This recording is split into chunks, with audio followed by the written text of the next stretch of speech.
ચાર ફેરા ફરીશું એની એને ગુજારવાનું છે, સુખ હોય કે દુઃખ હોય, પણ આ ભાવ તો અહીંયા જ પાર પાડવાનો એવું તમે છે ને મનમાં નક્કી કરી. ઘણી જગ્યાએ જોઈશ લગ્નમાં કે 6 મહિના પછી ખબર પડે કે ભાઈ ત્યાંથી તો વૈયા નો સેટિંગ આવ્યું. શું કામ સેટિંગ ના આવે? સ્ત્રી એક શક્તિ છે, તમારી શક્તિને ઓળખો.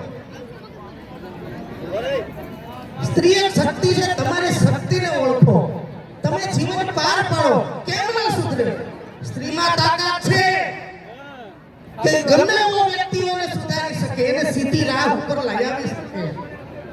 અને બીજું, દીકરીની માને 2 હાથ જોડીને વિનંતી કરું છું, બાપા મોબાઈલના દંડિકા ઓછા રાખજો. થોડાક દી છે ને 4-6 મહિના દીકરીનું વાલી હોય, દીકરી માનો પડછાયો છે,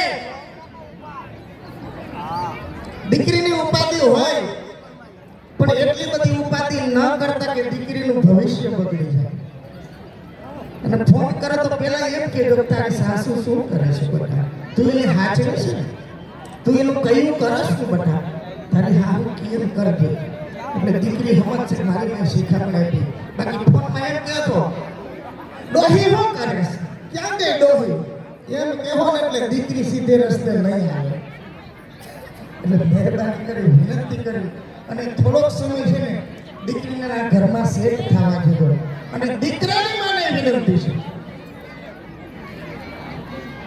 કે દીકરીને છે ને આવીને વર્ષ દિવસનો સમય આપજો તમારા ઘરમાં સેટ થવાનો. આવતા વે તેની માથે વજન ન નાખતા, આવતા વે તેને ટોર્ચર ન કરતા, એને એની રેણી કર કેણી પરમાને જીવવા દેજો, રહેવા દેજો, તમારા ઘરમાં એડજસ્ટ થવા દેજો. ભલામણ આપણે નવો મોબાઈલ લેવા જાય છીએ, જૂનો ને આપી છીએ, અને એ મોબાઈલમાં આપણે દુકાનવાળાને એમ કહે છે કે આના ડેટા આમાં નાખી દે.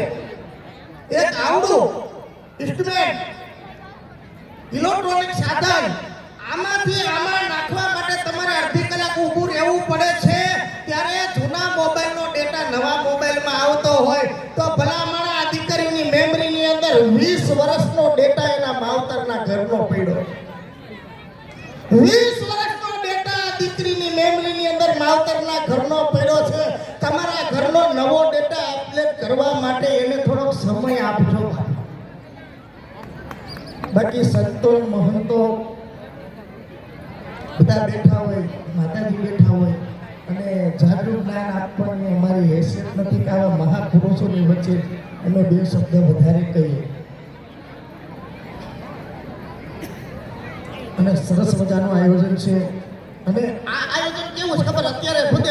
અત્યારે સમય એવો આવી ગયો ને કે આપણે એક જગ્યાએ કંકોત્રી દેવા ગયા હોય કુટુંબમાં કે ભાઈ નાતા બાપા કંકોત્રી મારા દીકરાને લગ્ન છે, તો કે પોપટિયાને દીધી, હા પોપટ આવશે તો હું નહીં રહું.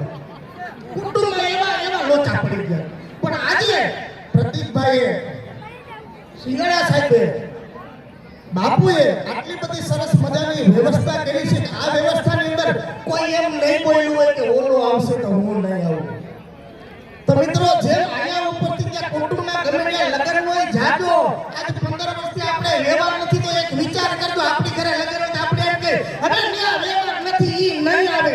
તમને હું ખબર ઈ નહીં આવે? ભલા માણા એ કદાચ તમારી વાટે બેઠો છે, ફલાણાની ઘરે મારા ભાઈમાં લગ્ન છે, એ કંકોત્રી દેવા આવશે તો આપણે જાવું. એ વાટે બેઠા હોય તો એકવાર છે ને મનની આટી કાઢી નાખજો. બાપા કાંઈ હેરાન થઈ જવાનું, કાંઈ અહીંયાથી લઈ જવાનું, સારું કાર્ય છે એ ધારે આવશે. એટલે મારી વાણી અહીંથી વિરામ આપું છું. ધન્યવાદ.